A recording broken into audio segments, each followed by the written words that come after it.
Assalamualaikum Ustadz. Waalaikumsalam warahmatullahi wabarakatuh. Ini Ustadz, saya suka melihat orang gampang panik gitu Ustadz. Apakah itu bagian dari fitrah?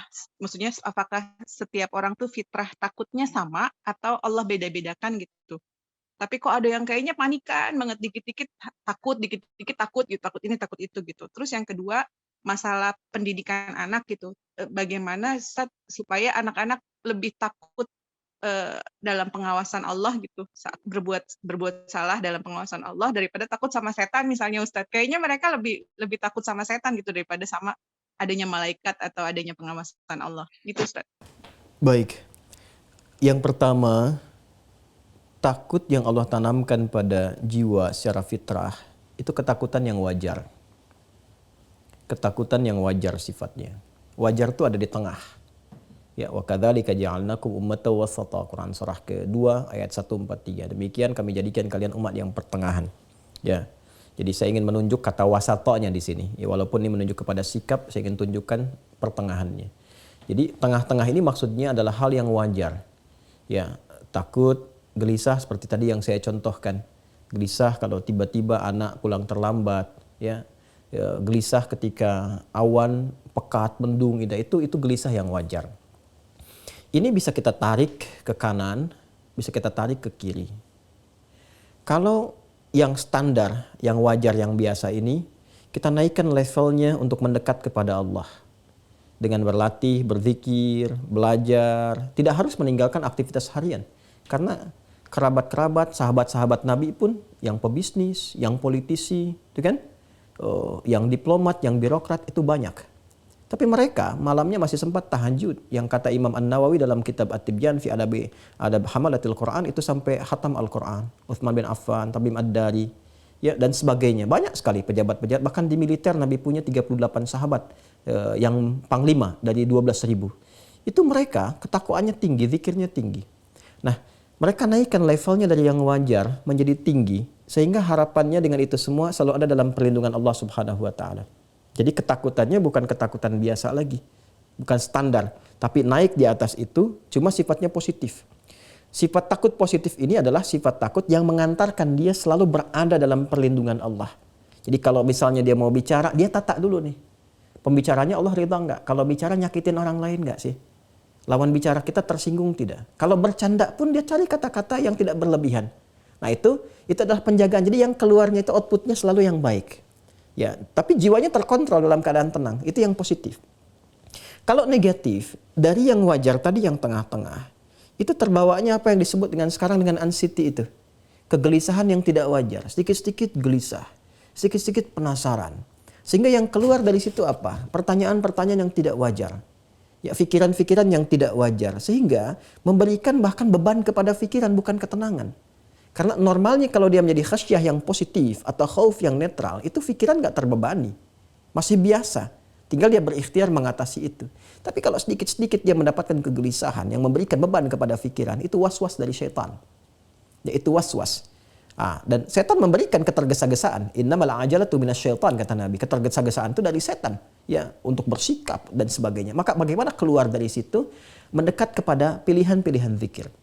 Ya, yang pertama adalah membangun kekuatan keyakinan dengan Allah. Berlindung, kata Nabi, kepada Allah dari godaan setan. Anda bisa mengatakan satu di antara doa yang Anda bacakan, Rabbi inni a'udzubika min hamazatis syayatin wa a'udzubika rabbi ayyahdurun. Jadi kalau sedang hadir kegelisahan-kegelisahan, apa yang orang kenal dengan anxiety misalnya, ya, kegelisahan yang tidak wajar, yang tadi saya sampaikan ke aspek ke sebelah kiri, maka segera permohon kepada Allah berlindung. Ya Allah, aku berlindung kepadamu dari kehadiran setan yang memberikan was-was dan kegelisahan yang tak wajar.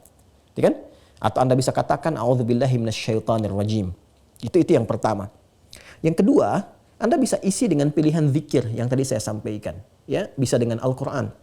Berwudu, buka mushaf, menghadap kiblat, baca Quran. Itu untuk melatih. Ya, sehingga lekat dengan Quran, lekat dengan Quran, lekat dengan Quran. Minimal Anda berusaha untuk membaca dan membaca.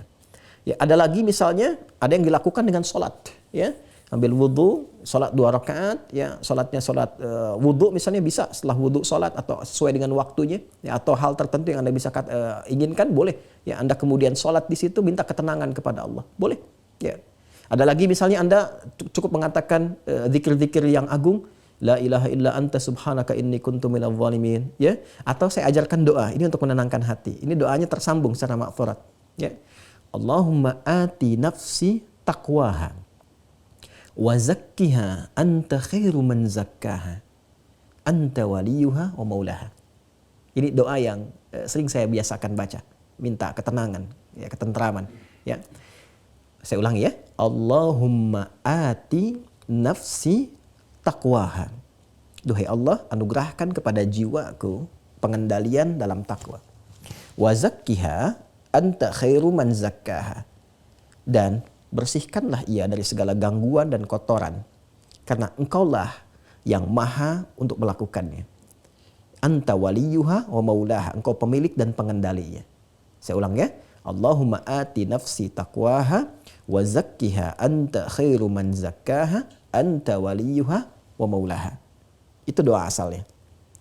Kalau dihadapkan pada situasi yang besar yang berpotensi melahirkan kegelisahan, ini bukan muncul dari kita tiba-tiba, tapi hal yang besar yang akan kita hadapi, menghadap seseorang, menghadap ini, dan berpotensi kita agak khawatir atau takut, maka baca doanya Nabi Musa, ya, yang di surat Thaha itu, Rabbi shrahli sadri wa yassirli amri wahlul 'uqdatam min lisani yafqahu qawli. Nah, itu diantaranya.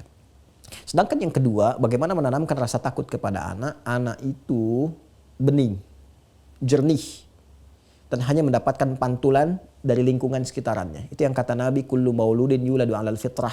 Setiap yang lahir itu berada dalam fitrahnya. Jadi anak itu baik, bersih, bening, gitu kan? Nah, kemudian juga cenderung kepada kebaikan. Tapi fa'abawahu, lingkungan sekitaran, yuhawidanihi au yunassiranihi au yumajjisani, memberikan pengaruh kepada dia. Nah, maka hal terbaik kata Al-Quran, ya Al-Quran dulu, menjadikan anak itu dekat dengan Allah, takut kepada Allah yang positif tadi itu, bentuk lingkungan di keluarga yang baik. Orang tuanya dulu praktekkan, ya, sholat berjamaah sama-sama, ayah jadi imam, ibu ada di situ, anak melihat, mencontoh, ngaji Quran, ngaji dulu bareng-bareng. Jadi kalau orang tuanya minta, tapi orang tuanya nggak pernah ngaji, anak akan melihat. Itu yang dimaksudkan. Jadi lingkungan ditata, soleh dulu. Itu spirit Quran surah ke-3 Ali Imran ayat 35 sampai 37.